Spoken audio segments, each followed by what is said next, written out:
একটি বাস তার সফরে বের হয়, কিন্তু বাসটি কখনো আর ফিরে আসে না। আজকের ভিডিওতে ওই বাসটির ঘটনায় আমরা জানব। ঘটনাটি ছিল চায়নার।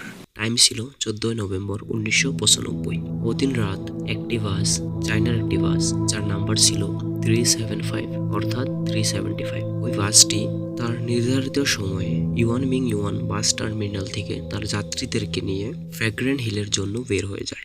ফ্র্যাগ্রেন্ট হিল ছিল অনেকটাই দূরে, অলমোস্ট 8 থেকে 10টি স্টপ দূরে। তো বাসটি যখন রাত্রে বের হয় তার যাত্রীদেরকে নিয়ে, তখন অনেক ঠান্ডা ছিল, নভেম্বর মাস, আর রাস্তা অনেক অন্ধকার ছিল। তো বাসটি ধীরে ধীরে যেতে থাকে। বাসটি ধীরে ধীরে যেতে যেতে কিছুটা দূর যাওয়ার পর কিছু কিছু যাত্রী নেমে যায়। তো 1-2 স্টপ পার হওয়ার পর বাসটি মোটামুটি পুরোই খালি হয়ে যায়। বাসটিতে থেকে যায় শুধুমাত্র দুজন বাস কর্মচারী, একজন হলো ড্রাইভার আর একজন হলো লেডি কন্ডাক্টর। তারা দুজনে বাসটি নিয়ে আগে যেতে থাকে, আর আগে যেতে যেতে তারা একটি স্টপ পায়। ওইখানে গিয়ে বাসটিকে স্টপ করে। ওইখানে স্টপ করার পর ওই স্টপ থেকে 4 জন যাত্রী বাসটিতে উঠে। ওই 4 জনের মধ্যে ছিল একটি কাপল, আর একজন ছেলে, আর একজন বৃদ্ধ মহিলা। তারা 4 জন উঠার পর বাসটিতে এখন মোট 6 জন মানুষ হয়ে যায়।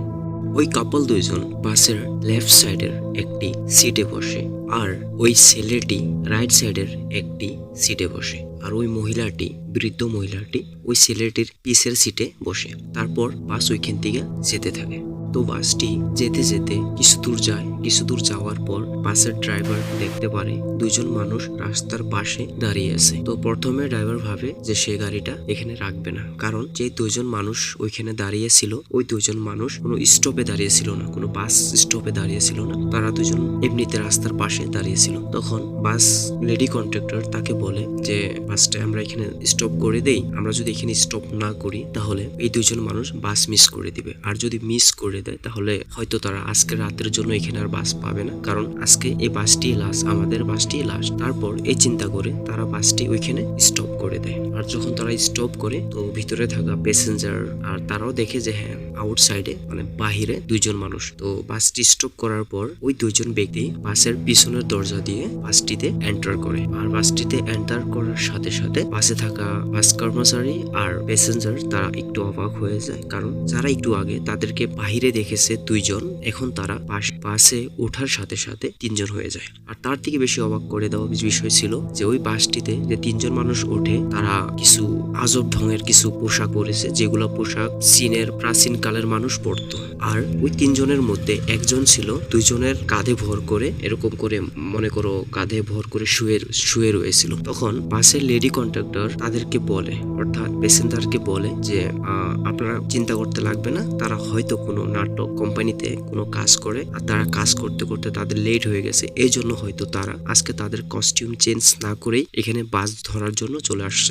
বাসের লেডি কন্ডাক্টর তাদেরকে এই কথা বলে সে ড্রাইভারের কাছে গিয়ে বসে ড্রাইভারের সাথে গল্প করতে থাকে, আর ওদিকে বাসটি যেতে থাকে। বাসটি যেতে যেতে সামনের একটি স্টপে গিয়ে দাঁড়ায়। ওইখানে দাঁড়ানোর পর ওই কাপল 2 জন ওই স্টপে নেমে যায়। এখন মাত্র বাসে থেকে যায় 7 জন মানুষ, অর্থাৎ 2 জন বাস কর্মচারী আর 5 জন প্যাসেঞ্জার। 5 জন প্যাসেঞ্জারের মধ্যে একজন ছেলে আর একজন বৃদ্ধ মহিলা, আর 3 জন যারা কিছুক্ষণ আগে বাসে উঠেছিল খুব আজব ড্রেস পরে। তারপর ওইখান থেকে বাসটি যেতে থাকে। আর বাসটি যেতে থাকাকালীন বারবার ওই বৃদ্ধ মহিলাটি ওই পিছের 3 জন মানুষের দিকে তাকিয়ে তাকিয়ে দেখতে থাকে যে তারা কি করতেছে, তারা এমন কেন, তারা এমন কি করছে, তারা এমন ড্রেস কেন পরছে, অনেক কিছু তার মনে কল্পনা আসতে থাকে। আর সে এই জন্য তাদেরকে বারবার তাকিয়ে দেখতে থাকে।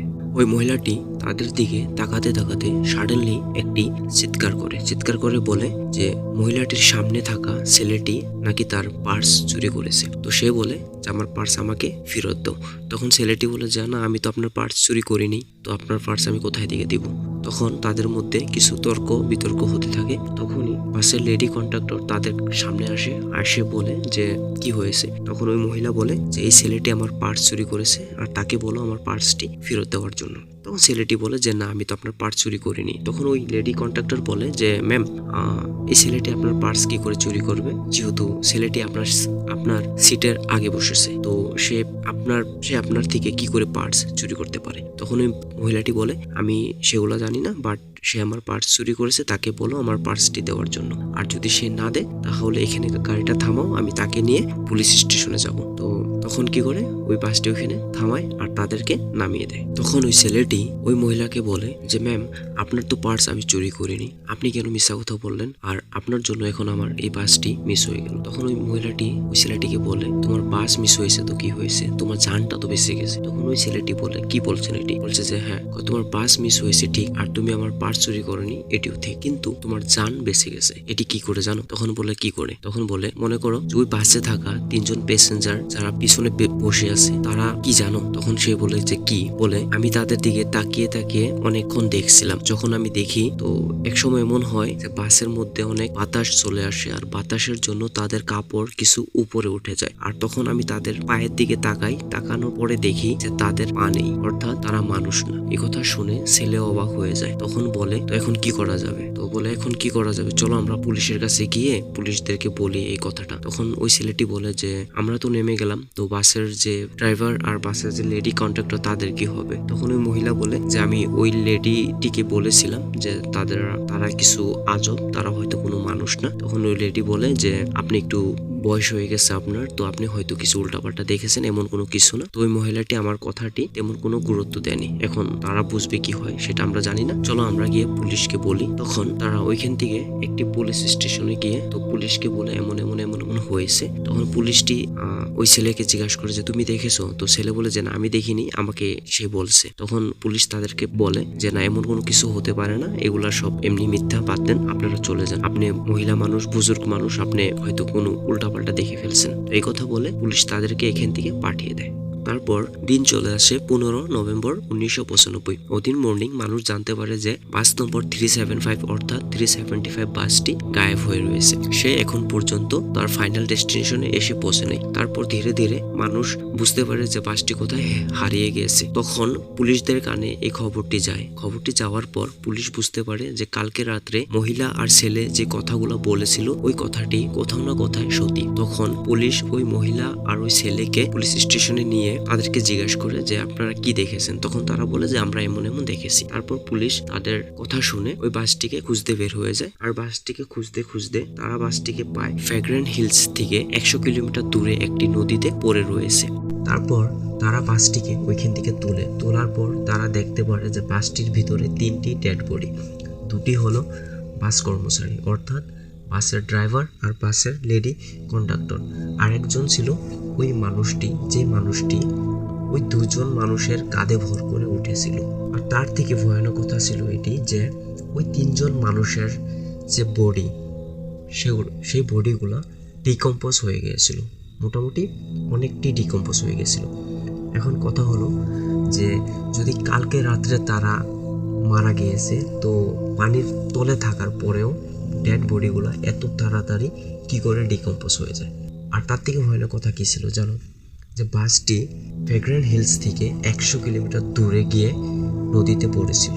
আর 100 কিলোমিটার দূরে যে গিয়েছিল, মানুষ ওইখানে দেখতে পাচ্ছে যে ওই বাসের তেলের যে ট্যাঙ্ক থাকে, ট্যাঙ্কের ভিতরে একটু তেল ছিল না, একটুখানি তেল ছিল না, ছিল শুধু মানুষের ব্লাড। এই ঘটনাটি এখন পর্যন্ত একটি রহস্য। ওই 3 জন মানুষ গিয়েছিল, যেমন কস্টিউম পরে ওই বাসে উঠেছিল, আর 3টি ডেড বডি এক রাত্রে শীতের দিন পানির তলে থাকার পরেও কি করে ডিকম্পোজ হয়ে যায়, আর বাসের তেলের ট্যাঙ্কে কি করে এত ব্লাড ভরে যায়। আশা করি ঘটনাটি তোমাদের ভালো লেগেছে। ভিডিওটি দেখার জন্য ধন্যবাদ।